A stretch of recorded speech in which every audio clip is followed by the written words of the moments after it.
My dear.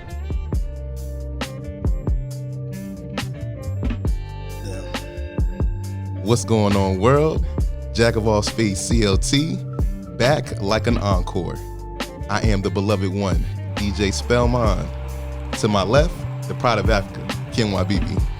It's me, pride of Africa, Kenwa Bibi. Gotta shout out Uganda. Shout out Uganda. Let's go, Uganda in it. On my right, Banks on the beat. Yes, sir, yes, sir. Banks on the beat, Blue Water, Banks, Fat Boy Tires, Auto Repair. 3700. Wilkinson Boulevard, you know that. Yes, sir. Yes, sir. And today, our special guest, let me talk about this man for a second. He developed his first iPhone app and launched his first company at 17. Much more advanced than I was. But more importantly, he is the man who created these Jack of all spades CLT shirts. Yes, sir. We have the man, the myth, the legend, Samir Hamid in the building. Yes, sir. Welcome. Appreciate you guys. I appreciate you guys having me in your space, and I'm excited to be here. Man, we always appreciate the people that come in making time for us. So Samir, we thank you. No, for sure. Okay, first and foremost, man, we always start off our podcast by giving our guests their flowers. To start with you, East Mech alumni, Yes, sir. UNCC graduate. Almost. Okay, effort was in there, you know. A for effort, for sure. A for effort.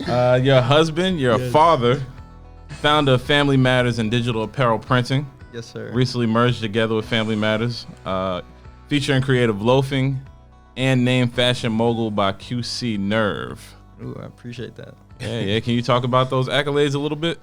Yeah, I mean, to speak on the UNCC, I had a great experience. I met a lot of great people at UNCC.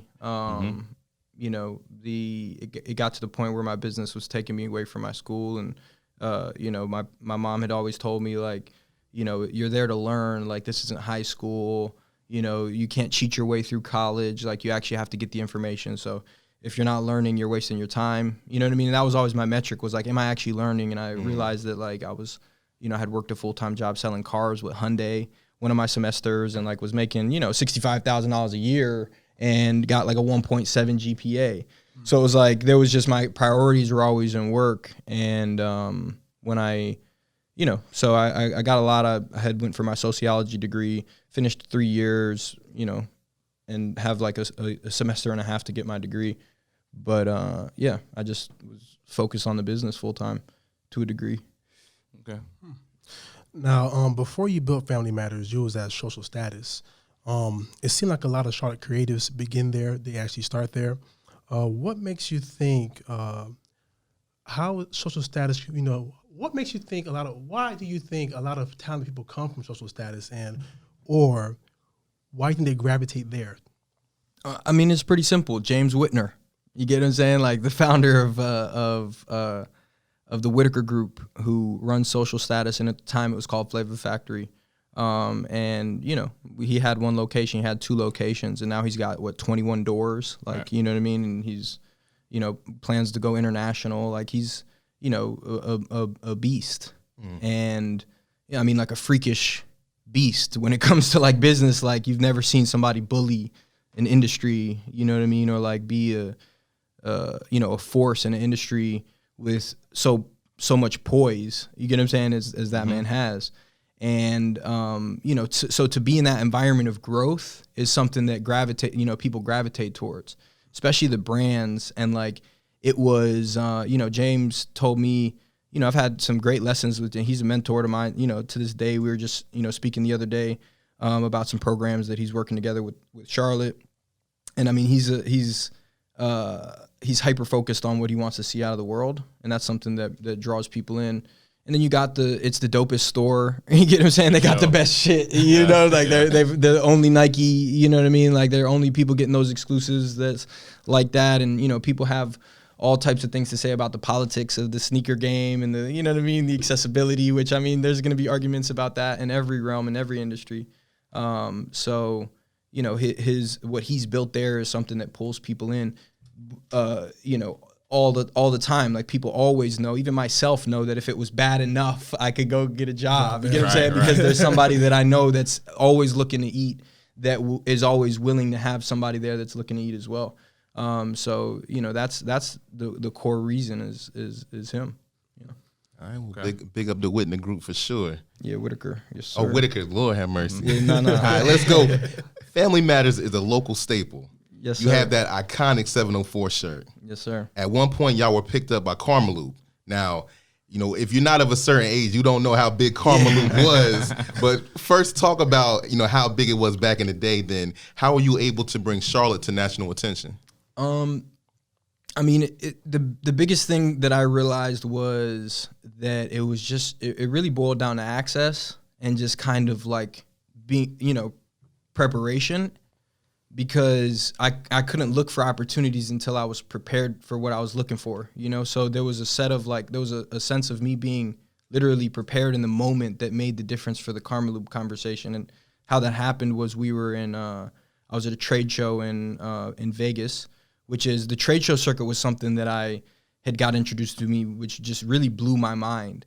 And really, it's like, it really showed me like, oh shit, like this is like an artist for the first time going to like South by Southwest or A3C or something like that. You know what I mean? Like they go down there and like, oh shit, there's a million of, everybody who's the big bigs versus the little hungry guys. Like it's the complete spectrum. And the trade shows in Vegas are like that. The Magic trade shows are like that for clothing and, manufacturing. So when, and my mother's a flight attendant. So like I flew for free since I was 24. You get what I'm saying? For free, like $360 round trip to Dubai. You just got to pay the taxes type shit. Like, so I was abusing. You get what I'm saying? People would think I'm like, this like a superhero. I'll be like, nah, I'm going to Florida for the week. Day, you get what I'm saying? Like might pop in on like for the free. Like I'm going. Like I was flying to Raleigh, Greensboro. You get what I'm saying? I wasn't getting in the car. If it was gonna take longer than 45 minutes, why would I? You know what I'm saying? Like, why would I? Like if I were going to Raleigh, like pick me up at the airport. Like no bullshit. ECU. I'm like, yeah, pick me up, man. I'm not like why? You get what I'm saying? I hated driving.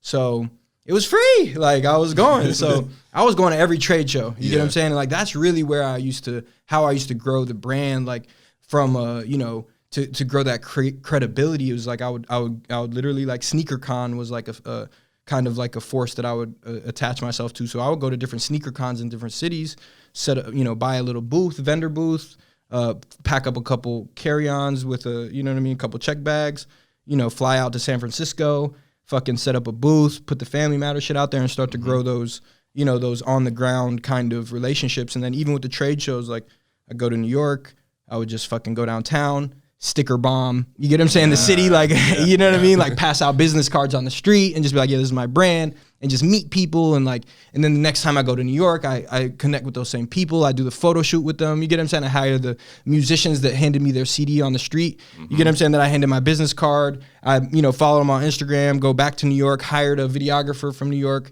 You get what I'm saying? Flew down, met with him, and like just really organically growing, you know what I mean? Shit with people. So we, when we went to these other cities, like we would always be that voice for Charlotte more so, and like really champion it. Like, you don't know what? You get what I'm saying? Like that's how I always made people feel about Charlotte. Like, you know what I mean? Like I would just, and it would be like, oh, okay, cool. So, it was kind of championing that Charlotte story, on a national level. But when I was at the trade show, there was a young woman who was walking around, and like we made eye contact, and I just was like, she looked at me, I was like, what's up? You get what I'm saying? But like she looked at me, didn't say shit. She was like in the middle of a conversation with somebody else. I just walked by, I was like, whatever. Saw her again. She spoke to me. She was like, what's up? Who you working with? And I was like, I'm working with myself. Who you working with? She's like, Karmaloop. I was like, oh, word? She was like, yeah. I was like, yeah, y'all turned me down. I submitted my brand twice to y'all. Y'all turned me down both times. She was like, what? We know we did it. I was like, yeah, y'all did. You get what I'm saying? And she was like, let me see your stuff. I had decided that this trade show, I was like, fuck it, I'm gonna be the guy in the parking lot giving out his CDs, right? That's who I had decided I was gonna be at this trade show. You get what I'm saying? So I was like, my next collection, I'm gonna have the line sheet done. I'm gonna have them printed. You get what I'm saying? They're gonna be A1. I'm picking up an account. Fuck it. You get what I'm saying? Like I'm gonna pass out my CDs and I'm gonna find the guy. You get what I'm saying? Like that's what my mentality was. And then when I walked in, I had realized how like industry and cool, and you know what I mean, like the place was, and I had kind of like was like like I ain't really, you know what I mean? I want to be that guy. I want to be, you know, so I was kind of withdrawn from it, but I had the lookbooks in my pocket. Yeah. So when she was like, we turned you down today. That can't be right. Let me see your stuff. I was like, all right, whoop. You know what I mean? Give it a look. And she's like, oh, this is dope. She's like, this is dope. Like, yeah, my people, you know, yeah, we could do this. Like, I'm gonna have my guy reach out to you. I was like, okay, cool. She's like, yeah, all right, boom. Give me the email, whatever. I'm like, oh shit, you feel me? 3 weeks. I followed up with her. She didn't say shit. I started to get nervous. And then like, 4 weeks later, like her, you know, the men's buyer for Carmelu hit me and was like, what do you want to put up? Wow. Boom, boom, send us the merch. We sent it to them. They did the photo shoots, put it up. And that was kind of like the validating moment, because once those things started to hit Carmelu and we started to get like, you know, 6 to 8 orders a day from like Vegas and Nevada and like, you know, all these different cities and states and countries. And I was like, oh shit, like this shit is dope. And then fucking Carmelu went bankrupt. You get what I'm saying? And like in the middle of like literally us peaking on bank, and I hadn't gotten paid for 3 months. You get what I'm saying? Like they were back, like my money wasn't coming in. I was like, fuck it. You get what I'm saying? Like this shit is booming. Like, yeah, I don't even give a fuck. You get what I'm saying? Like, yeah, pay me when you pay me. It's Carmelu. It's cool. You get what I'm saying? Like, yeah, 1,000, you know, and then they went bankrupt. You get what I'm saying? The 3rd month of them not paying me. And that was just like, yeah, like it's ugly. You feel me? Like, yeah. We're bankrupt. Like y'all aren't getting your shit pretty much. Like you got to go through court to try and get it. So I was out like 10 grand plus 10 grand of merch. You get what I'm saying? So I'm like, damn, you feel me? So I was like, damn, you feel like That's tough. the whole time I kept saying it's not about the money. Fuck it, it's not about the money. It's not about the money. So then it really showed me like it's just about the money. You feel me? Like, and it was, you know, it is, but at the same time, it was still, you know, I still had that value where like, okay, I felt validated. I was like, okay, people beyond the city, you know what I mean, want to see it. It's dope. You get what I'm saying? They don't know the brand. You know, we did that work. We did the storytelling work. Then it was is it dope enough for people to want to buy it online? That is what kind of validated that for me. So it was cool. You know what I mean? But they fucked us over with that one. But for what it's worth, I mean, you did protect your brand by following up them orders. Yeah, exactly. Yeah. We were able to fulfill everything with them.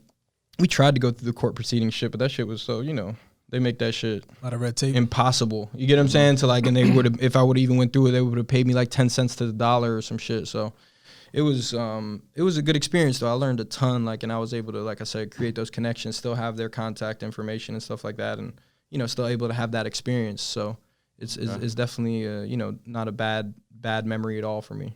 Yeah. I think in a previous conversation I spoke with you, was that the Agenda trade show?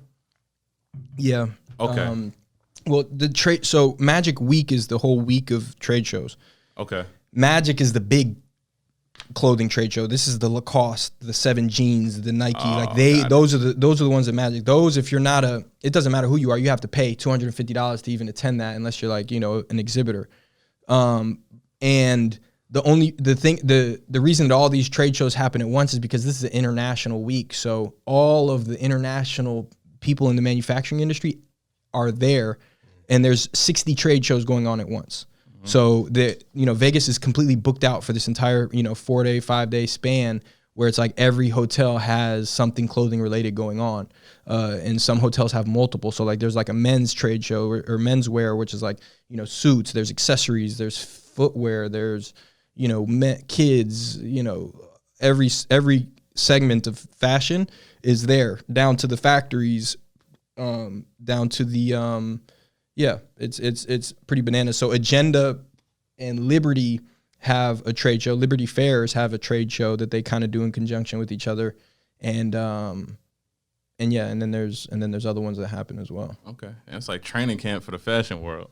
Yeah, it is. It really is, and it's something that like you could go out there and like I said, you'll have that humbling nut dropping experience where it's like, oh shit, what I'm doing is a drop in the bucket to what other people are doing. Okay. Now you are also heavily involved in the creation of the AMCS Bodega. That's art, music, clothes. Art, music, clothes. Art, sneakers. Music, yeah, we had a little typo. Right, so we got a typo. Art, music, clothes, music. AMCM. Also, shout out to Alex, Sam, and Mike as well for being involved with you. I also had the opportunity to perform at 2 of these events. You had Currency out there. You had the likes of Elevator J, Eric Lottery, a lot of other Charlotte artists. That was a magical time in the culture, and I think it's like a landmark for Charlotte. As far as artists and all the creators, everybody knows this was kind of what brought the city together and out. Can you talk about the process of taking that idea and bringing it to fruition?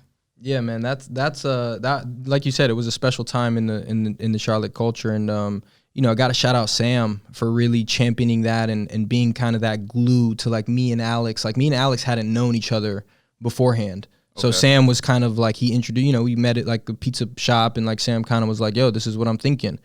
And I was like, let's go, full speed. And I was, just had gotten my first office off of like Monroe Road. Like I had first just acquired Digital Apparel at the time, and, had this like little office that was about the size of this, maybe even smaller than this. And it was like, that was kind of like the hub of where the meetings would happen and where all the work would get done. And it just kind of started from there, and we just took it on head on, you know what I mean? And we think I think from like 2012 to 2016, we had like a 9-run, 9 shows or 9 events total. So they were pretty epic. Now we also got to big you up too for being a leader here. You're a big advocate for inclusion in the Charlotte creative community scene. Absolutely. Have you ever thought about creating your own music venue? Yeah. It's bigger than the venue though, because when you think about the traditional venue business model, it's a liquor house. Like the music that they book is just marketing. Yeah, they make money on ticket sales sometimes, but majority of the acts or the DJs or whoever they're booking, like to really host that night on a regular basis, is really just marketing for them to sell liquor. You get what I'm saying? So they just like have the high ticket item, they make their money off the bar. So like there's a formula that's like, if they spend whatever they spend on their ticket price, they'll spend triple at the bar. You get what I'm saying? So if there's a free ticket price, then they'll spend a ticket. You get what I'm saying? If there's $10, if it's a $10 ticket to get in, they're expecting that each person that bought a $10 ticket will spend $30 at the bar. You get what I'm saying? So that's how they factor in. So when at a corporate level, at a growth level, a Live Nation level, they're looking how many people can we get in that are within a specific demographic that will buy whatever liquor it is that we're pumping that night. So I'm Muslim, you get what I'm saying? So like I can't make money off of liquor. You feel me? So the traditional business model of a venue just doesn't work for me, because like I don't want to make money off of liquor. You feel me? So that's like, why my situation of like people like just open a venue. I'm like, it's not as cut and dry. If I was who I was, and let's say I wasn't Muslim, could make money off of liquor, absolutely. I would, you know what I mean? Just like all the other Arabs who have compromised their religious values to open up the corner stores and sell liquor and, you know what I mean, pump poison in the communities. Like that's something that goes against who Muslims are. You get what I'm saying? It's something that I'm not willing to check at the door when I clock in, because it's like, it's not worth it. I've made money a bunch of ways. You get what I'm saying? And it's never panned out when it wasn't right. You feel me? Like, so it's always come back, tenfold in the negative direction. So I'm over that. You get what I'm saying? Like, I don't even want to even pump that into my world, into my kids' future, So that's where the dilemma for me has always been with the venue. So how do you get around that? It has to be something bigger than a venue. Right. You know what I mean? It can't just rely on live shows, because although it's something that Charlotte needs, without it's like a chicken before the egg thing. You can't just, if we had 20 venues in Charlotte, there wouldn't be enough artists to book.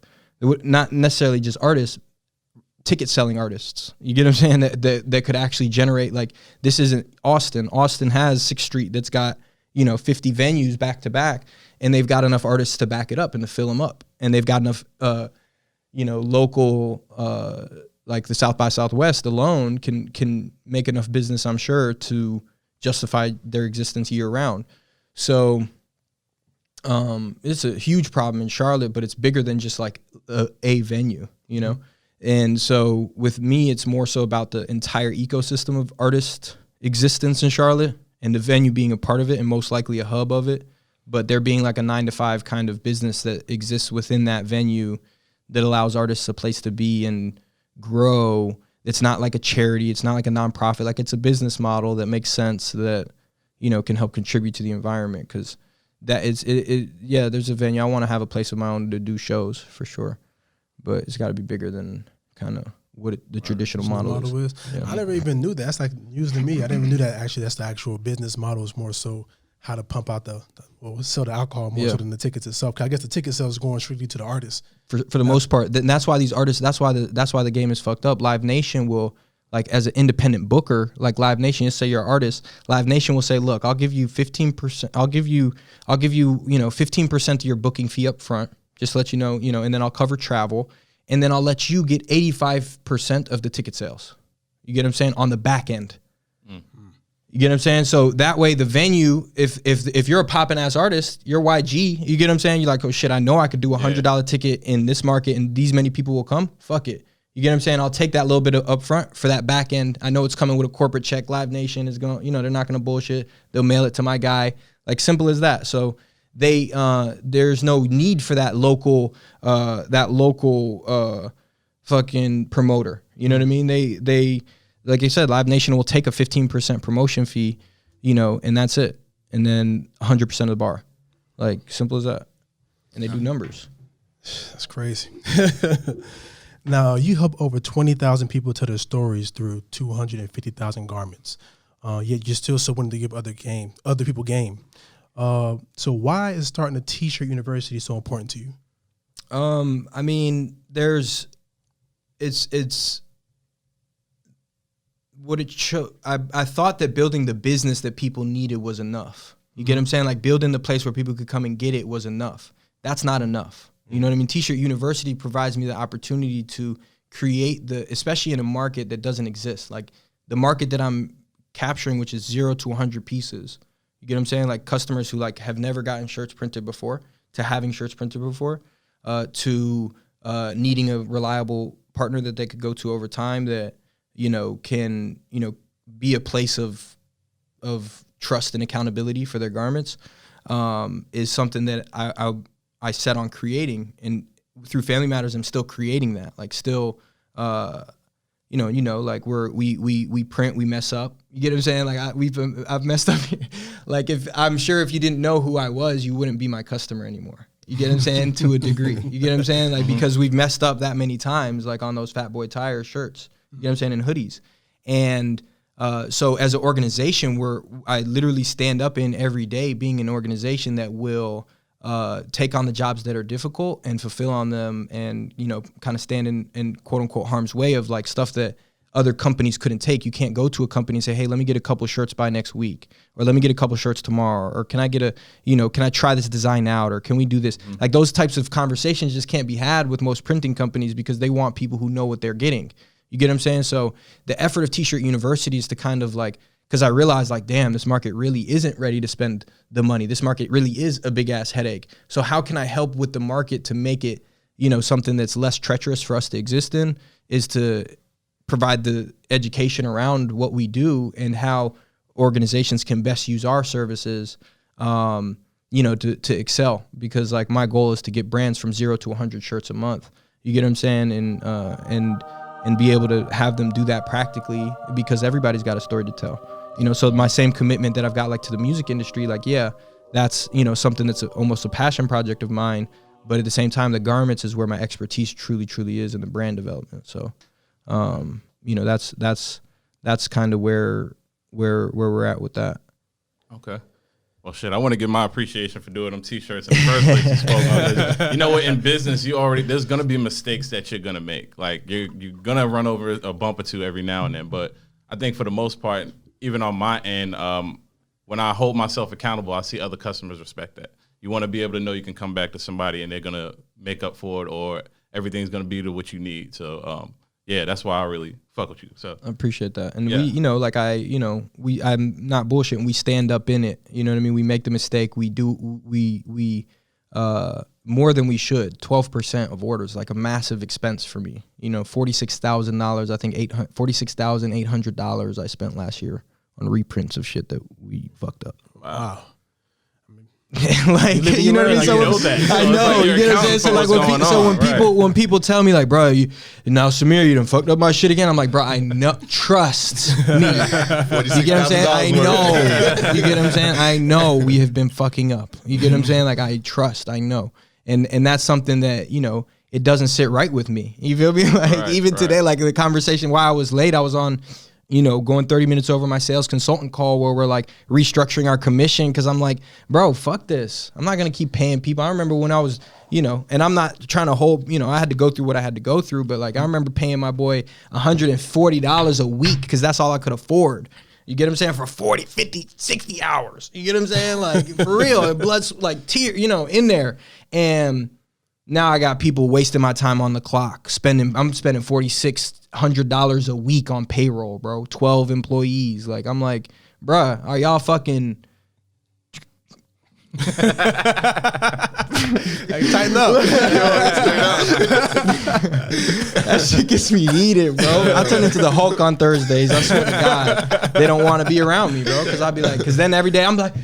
Hey, but no, that's just show. Ain't picking that stuff. No, that's to show you're passionate about what you're doing. So I mean, that's a good thing. You're passionate about what you're doing. It's a business, though. It's at a the end of business. the day. It is, and it's got to make sense, and that's Correct. why the passion is so important, and it doesn't, you know, let me tell my landlord how passionate I am. You get what I'm saying? That's what I've been trying to get across to them, but I really want to be, bro, I get that, and you get what I'm saying? And it doesn't affect your performance. You get what I'm saying?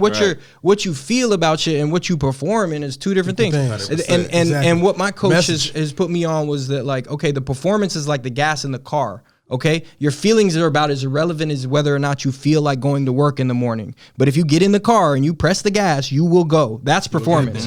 Feeling does not affect performance. It doesn't matter if I want to be there, feel like being there, whatever the case is, excited to be there, ready, really pumped up. That pressure that I put on that gas, that performance is what it is in the world in which business really exists. It's not the world of reasons and justifications and, oh, my cousins, bro. Every time somebody comes to me with some shit about some scheduling, some shit or some life shit happens, I'm like, bro, how many times have I told you what I'm going on outside of here? How many times have I ever said, hey, bro, on Thursday, hey, my bad, y'all, I just had fucked some shit up, and like my wife had, you know what I mean, it was my kid, and I didn't get a chance to make it to the bank, and, you know, y'all deposit is going to be a couple days late, all right? How many times have I said that to you? None, right? How many times have I ever made you feel pressure about what I got going on out here? Zero. How many times have I ever made an excuse beyond what the fuck is going on? None, bro. I don't bring it ever. So I don't give a fuck. You get what I'm saying? Like, you're telling me, I'm like, literally, bro, I don't give a fuck. Tell me what the fuck you can do and leave it at that. You get what I'm saying? Like, and save it. You feel me? Because, like, I just literally don't care because it doesn't matter. And it's not that I don't care as a person. 502, you know what I'm saying? On my way to home when we're smoking in the back and chilling, I'll be that here. I'll be that compassionate person. But like I said, let me tell my landlord that I'm fucked up right now. Okay, cool. Well, you got about 30 days to be fucked up, and then you can be fucked up on your own. I'm out of here. You know what I'm saying? Like, there's and then on top of that, when I'm not just putting up with what's in front of me, like, I really am calling my shot for what I want in the world, out of my life. So it's like, we're not even close. Even if we're performing in all cylinders, we're not even close. You feel me? So not performing at all, like, that's even not even close to not even close. You feel me? So I'm just like, I'd rather start from zero. I'd rather start over. I've started my company over at least 9 to 10 times in the past 3 years. Damn. Like, literally. You get what I'm saying? Like, 100%, bro. Like, I just did it. I just did it last night. I just undid everything that I just redid all my training. Everything I spent 5.5 years building and putting into this T-shirt university course. I just literally pulled the plug on it yesterday and said, I need to start this shit from the top. You get what I'm saying? Because it's different now. Things have changed now, you know? And I'm taking my parts of what works and what doesn't, but I'm leaving what doesn't work. You get what I'm saying? I'm changing the structure of the shit. Right. Starting tomorrow, like, what's today, Sunday? Starting tomorrow, literally. You feel me? Like, the entire company is going to be on a different foundation. Like, people are either getting fired, like, they're going to have a choice to, like, step into the new commission structure or leave. And, like, I'm not going to pay, I literally said it, and I wasn't bullshitting, $1 for mediocrity in 2021. I won't pay a single dollar. And I've already broken my word on that, because last paycheck, I paid for a lot of mediocrity. You know what I'm saying? So I'm not paying for another single dollar of it. So, you know what I mean? Like, that's and then on top of it, like, this, what I also get with them is that, like, this isn't the most highest paying job either. Trust, I know. You get what I'm saying? Like, this isn't something where I'm, like, able to really talk my shit. You get what I'm saying? As an employer and be like, I'm paying. No, it's not like that. You get what I'm saying? So it's a double-edged sword to a degree of, like, you gotta want to be here. You feel me? Because, like, I want to be here, and like I told them when they have conversations about money with me. I'm like, so y'all are concerned that y'all aren't getting paid your value in the company. Welcome to the fucking club. I said I could do a 365 episode podcast on what it feels like and what it is like to not get paid what the fuck you're worth and have to go as hard as you have to go every single day. I could literally do a whole entire series on that. You get what I'm saying? And what it takes and what it and the sacrifices of what it takes to be able to push yourself to that level. I get it. I understand, me personally. So yes, I'm asking you to, in some way, represent that. You get what I'm saying? Come in here and push yourself to be better, not because I'm paying you to do it, because you want to be better. Mm-hmm. You don't want to be better. I don't want to be near you. Like, as simple as that. You know what I mean? Like, it's just, that's, you know, the nature of what I'm creating and what it's going to take to build it to that degree. So, you know, I don't even remember what the... You got past Is it Thursday? Is it Thursday? It sounds like heavy on structure and leading by example from what I got from Gotta be, bro. Yeah, Gotta be heavy on the structure. Very heavy on the structure. If it can't be done, I don't make money that only I can make. I don't, because I could make... it has to be money that the system could make, because if only I could make it, what if I'm not there making it? You get what I'm saying? Like that's and it's gonna be like that. So it's like it's something where I'm like, okay, I don't want to just be like this thing in this moment. Like, we're looking for 100 locations in 12 years. Like, this is something that's gonna have to be copy and paste, where it's like we can trust what we've done the first time to do it 100 more. It's a whole ecosystem. Yeah, it's got to be that eco. Okay, for sure. To change lanes a little bit, Jack of all spades and Family Matters share some common ground. Yes, sir. We were both blessed with an elevated J-verse. Tell us what inspired the Family Matters cipher. Yeah. What inspired the Family Matters cipher? It was a part of it was actually a marketing campaign for a collection that we had dropped called Welcome to the City. And you know, we had kind of turned our collections into like real pure storytelling, like, you know, stepping parallel to the garments themselves. So we had done this Welcome to the City collection where the designs were like inspired by this new mural that we did on the side of the building, that were essentially like it was meant to introduce people to Charlotte, and a portion of that collection was a mixtape that we had done that was essentially like Welcome to the City Volume 1. And I had got DJ Trap to host it essentially. And the whole idea was to just kind of like really tell Charlotte's story through the music, through the clothing, and the marketing for the album or the project and the clothing was the cipher. You know what I mean? Okay. So we had put together, I was really heavily inspired by, what was I inspired by? I don't remember. But like just a real crisp, clean, The Freshman. It was kind of like inspired by like the Charlotte Freshman thing. You get what I'm saying? And it was like, you know, around that whole vibe of just like picking people, and you know what I mean? Like, so I had like a really robust list, like everybody you name him, you know what I mean? Like, it was all the heavy hitters. Even at the time, it was like Baby Jesus, Loot, you know, Frace, like, and the whole idea was to do it in a series, also with the also in series with a concert, with like a show. So it was a really dope experience, and yeah, it was just kind of inspired by that collection, just kind of giving people that face to the city, because we got a lot of talent, a lot of talent. Oh, for sure. Will there be any more of those ciphers? You know, the whole idea was around a collection, you know, so like we're going to continue to tell our story. That's when you mentioned the merger between Family Matters and digital apparel, that's kind of like the switch that's going to turn back on that was off for a while. Because like I had gotten so focused on telling everybody else's story, and that became a part of our story, was just like telling everybody else's story. And like I love the passion that like you get to see when you feel your first shirt and you're like, oh shit. Like, we get to relive that every day. You know what I mean? Over and over and over again, we get to relive that experience for people, you know, helping them tell their story. And you know, not only is it sometimes more fulfilling, it's more profitable. You get what I'm saying? Because there's more stories to be told than my own. That doesn't mean that, you know, from a fashion standpoint, I kind of fell up. Like getting into the trade show circuit, I started to really realize what design was. I started to get into the cut and sew. I started to develop a lot of relationship with factories, and started to, you know, fall in love with the process of, you know, true design, like from every thread to dye. And then I fell out of love with it when I kept fucking it up.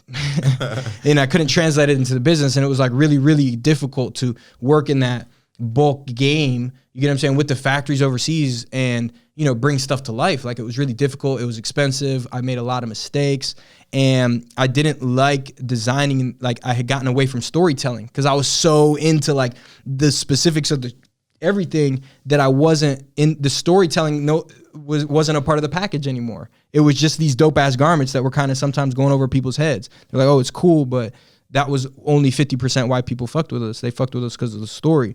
So I was just in this space where I was like, man, what is it? You know, and then it wasn't making that much money. It was like a passion project. So, you know, now we've decided to merge them because I had it sitting dormant for a while, Family Matters. So, you know, we decided to merge them, and, you know, at least 10 to 15% of our effort is going to be going into telling our own story, releasing collections seasonally, and putting stuff out that way.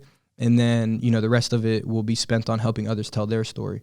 So just kind of like using ourselves as an example of what's possible and helping people scale into, you know, 0 to 100 shirts. Nice. Well, you had this tweet from November 11th, 2019, and you kind of touched on it when you were so passionately talking about your organization, but it said, good ideas are fun until you realize all the work that's required. You done spoke on it a little bit, but is there any more finishing touches you want to put on that conversation? So yeah, good ideas are fun. Like, you know, I love, everybody's like, you know, how many artists, musicians do you know that are like, man, I just want to create, man. I want the people, you know, the environment around me to kind of handle the management and da-da-da-da. You got one or the other. You got one that's like kind of more of a Nipsey Hussle kind of route where they're like, they want to do everything, have complete ownership. And you've got more of a Lil Pump route. You get what I'm saying? Where it's like, I just want to be this thing. You get what I'm saying? And I want the infrastructure built around us. And like the Lil Pump route seems to be like where the creative people get to have the most fun because they just have to create. They don't have to worry about the bills getting paid. Like, you know, and I feel like a lot of people kind of romanticize that. And that's where the good ideas really exist because you don't have to see them through. Like, correct. Owning your own store on the side of the street is a hell of an idea, but you got to see that shit through. You get what I'm saying? And it takes years and years to create something like that. So, you know, the fun part of it is great. You get what I'm saying? But it's the work that will a lot of times be demoralizing. You get what I'm saying? The amount of work that has to go into that good idea. It's like, damn, you start to, a lot of people I notice when they get good ideas, they start to ignore all the work that has to really, really go into it. Cause it's like, how valuable is a good idea? It's worthless. Same as a bad idea. You get what I'm saying? Like, they're worth $0. Like, they're both worth the same exact amount. So, yeah, they're fun. Like, that ignite, that ignition, that kind of like dopamine that comes from like, ooh, that'll be really dope, is fun. But the work is like not. You know what I mean? It's really not. Nah, but I've never heard anybody convey it like that. And I think the listeners, don't let that go over their head. Nah. A good idea and a bad idea are worth the same amount. They are. Nothing. They are. That's, you know, that's I got an idea. Hey, you should, hey, bro, you should put out a bucket hat. I'm like, yeah. I should. You get what I'm saying? Like, that's what really made me hate design. Like, I had grown this disdain because like I would work with months. I had to switch 3 factories because they couldn't get teal right. You get what I'm saying? Like, I'm like Hornet teal. You get what I'm saying? They couldn't get the teal right on the Hornet teal, and then I'll drop it and, hey, bro, you should do this shit in black. You know what I'm saying? I'm like, motherfucker, I just had to. You know what I mean? I was like, you know what? This shit, people, you know, I was just that kind of was. I had grown this disconnect with the creative part of it and what people were actually understanding. I was like, wow, I could make more money printing T-shirts. You get what I'm saying? Than I can dealing with all this other shit. So, you know, it was you know, it was a lot of good ideas coming my way, and like even still, people, you know, and I love it and I appreciate, you know, the contribution that there's an attempt to be made there. You know what I mean? With good ideas, especially suggestions. Because I tend to, especially as an organization, I tend to be a suggestion friendly. You know what I mean? Like for my staff, but I done definitely had to put one of my team members on suggestion suspension. You get what I'm saying? We're like, all right, bro, like you're telling me too much shit. You get what I'm saying? Like I don't, like I'll be like, all right, y'all, this is our new water bottles. We're gonna, you know, carry them. Hey, you think that we could do the red cap instead of the black? I think it'll look better. Like I'd be like, damn, bro, you didn't even attempt it one time before you had a suggestion. You get what I'm saying? Motherfucker don't even look at it through and through. They're gonna skim it and then give you a full book note of suggestions and didn't even read every word or watch every minute. Like, come on. You know what I mean? So ideas are really annoying. You get what I'm saying? Like it's their distraction a lot of the time because they just keep you in this up here space and not on a, you know, in the work kind of, what does that even look like, you know? So, yeah. Let me lighten the mood a little bit. That's twice we had to. Nah. But tell us one of your best stories or a best memory from an event you threw in the past.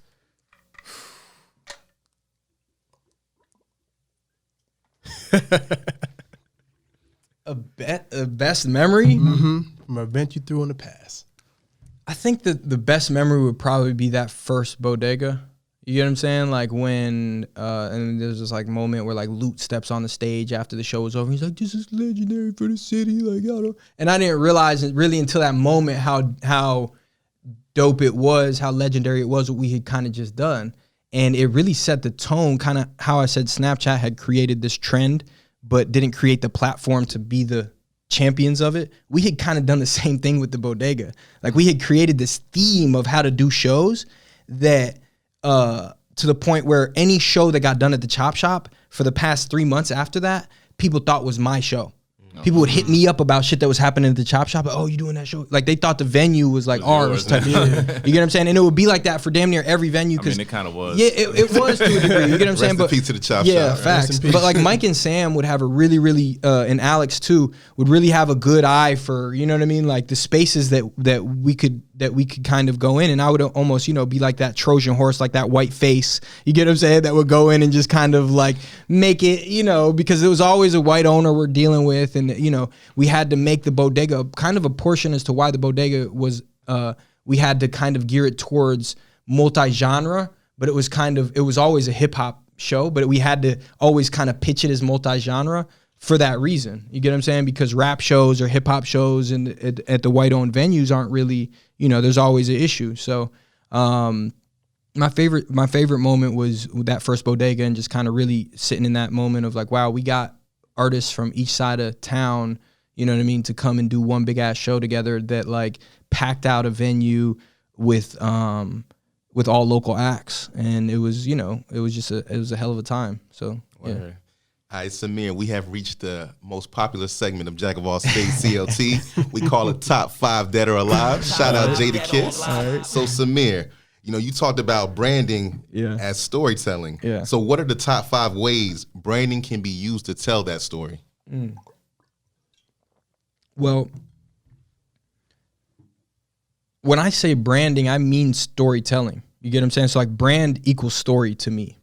You get what I'm saying? So branding, the act of branding is just storytelling. Gotcha. You feel me? So the top 5 ways is to first and foremost to write your story or export your story. You get what I'm saying? Because like a lot of people, it doesn't matter. Like there's a distinction. 20% of what you guys do is the uniqueness of your story.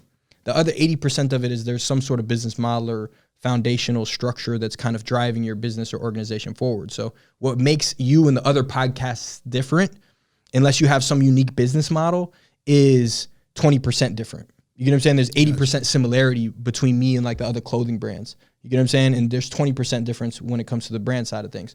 So the top 5 things first and foremost is telling your story, like, because that's what makes you unique. So when you don't invest heavily into the explanation from the top to the bottom, beginning, middle, and end, as to how and why you got there and where you see yourself going in the future, if you don't even invest in the hour that it takes to just like get in front of a microphone or a camera and just like even act like you're being interviewed, like ask yourself questions. How long have you been doing this? When have you been doing it? What do you, like everything that would prepare me to get on the interview, you get what I'm saying? People have to ask themselves that question and really export it, because that's the thing that I can't get from you. I can't pull that from a dead body.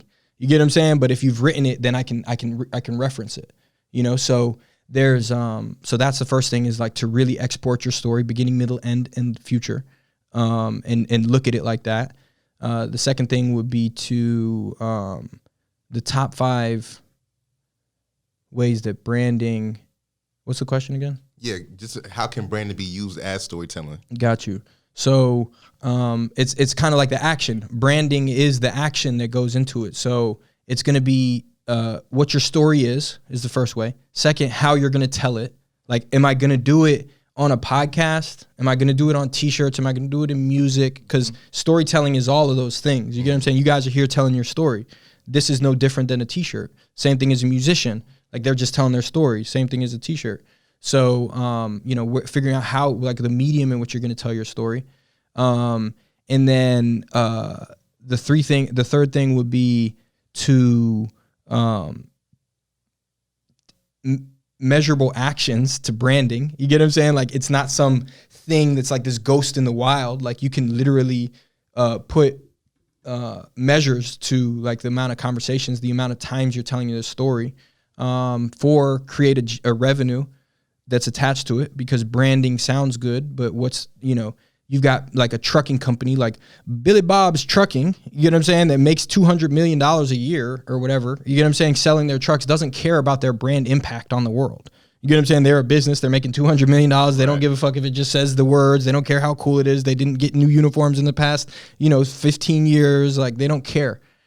That's fine. You get what I'm saying? So that's what business is. People get overly hyper focused on that 20%, and they're like nitpicking the 4 and the family matters, and like me, myself, you get what I'm saying? Like, I get so focused into like, the script ain't scripty enough, and then it's like, but then, or, trying to make the brand transition like this big deal for myself, like, we're going to merge the two and it's going to be this big thing. But it's like, in reality, like, people are just like, I just need my shirts. Like, I don't care if you're, you know what I mean? Like, it's not, so the brand's part of it tends to be this big highlight and focus. So, keep it at its 20% would be the fourth thing. And then the fifth thing would just be to, be authentic and to, there's something that my coach said, that you can't read the label from inside of the bottle. So, like, really step out of your own bottle, you know what I mean? And see the label that everybody else sees. Don't just be so focused on being what's inside of the bottle, because it's not the juice that's really being sold. It's the label on the bottle that's being sold. So, stepping outside of that bottle and seeing, like, what is everybody else seeing? I know what my intention is. I know what my goal is, but is it translating into that for others? Does my bottle read what's inside? Yeah. Okay. Hey, you heard the Jack of all Spades Nation. Now, Samir, before we close out, man, shout out all the social media handles that people can find you and Family Matters and or digital apparel. Let them know. For sure. So you can follow me on Twitter at ShutUpSamir. You can follow me on Instagram at ShutUpSamir. Clubhouse ShutUpSamir. On Instagram, Family Matters with a 4. So that's F4 MILY MATTERS, and familymatters.com as well to get your shirts printed. So if you guys need any shirts printed, hit us up. We're open Monday through Friday, 9 a.m. to 5 p.m., 3124 The Plaza. Pull up. Hey, and Jack of all Spades Nation and Samir, don't forget the Shut Up Samir YouTube series. Oh, yes, sir. Shut Up Samir. Every Monday morning, 8 a.m., we drop a new episode. I think we're on episode like 49 right now, about to be a year strong. So Big congrats. Yeah, appreciate it. All right, well, Jack of all Spades Nation, it is that time. A wise man once said, all good things come to an end. I am the beloved one.